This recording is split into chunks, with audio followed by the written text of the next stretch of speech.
குறிப்பாக எதிர்க்கட்சி தலைவர் அவர்கள் உள்ளிட்ட எதிர்க்கட்சி தலைவர்களை சார்ந்த சட்டமன்ற உறுப்பினர்கள் ஒரு பிரச்சனையை கிளப்பி அதற்கு பிறகு விவாதங்கள் நடைபெற்று அவை முன்னவர்கள் அவருக்கு விளக்கம் தந்து நீங்களும் ஒரு முடிவெடுத்து அதில் திருப்தி அடையாத சூழலை அவர்கள் வெளிநடப்பு செய்திருக்கிறார்கள். அதே நேரத்தில் நான் சொல்ல விரும்புவது, கையிலே ஒரு பதாகையை பிடித்துக் கொண்டு வந்து அதில் வாசகம் என்ன எழுதப்பட்டிருக்கிறது சொன்னால், தியாகி யார், அந்த தியாகி யார், அந்த தியாகி யார் என்று எழுதப்பட்டிருக்கிறது. பேட்ஜும் போட்டிருக்கிறார்கள்.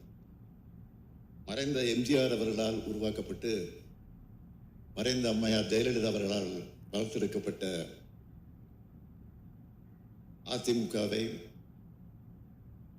அதற்கு பிறகு பொறுப்பேற்ற இப்பொழுது எதிர்க்கட்சி தலைவராக இருக்கக்கூடியவர்கள் தாங்கள் சிக்கியிருக்கக்கூடிய பல்வேறு வழக்குகளிலிருந்து பல்வேறு பிரச்சனைகளிலிருந்து தப்பித்துக் கொள்வதற்காக போய் யாருடைய காலிலே போய் விழுந்தார்களோ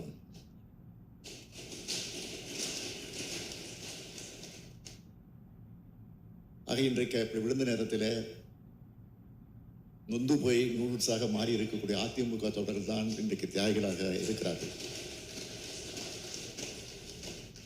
முதலமைச்சர் பதவி வாங்குவதற்காக யாருடைய காலிலே விழுந்து அந்த அம்மையார் ஏமாற்றிட்டு போனார், அவர்தான் இன்றைக்கு தியாகியாக இருக்கிறார். ஆக தியாகிகள் என்று எழுதி வந்ததற்காக இந்த விளக்கத்தை நான் தந்திருக்கிறேன் தவிர வேற அல்ல என்பதையும் அவைக்கு தெரிவித்துக் கொள்கிறேன்.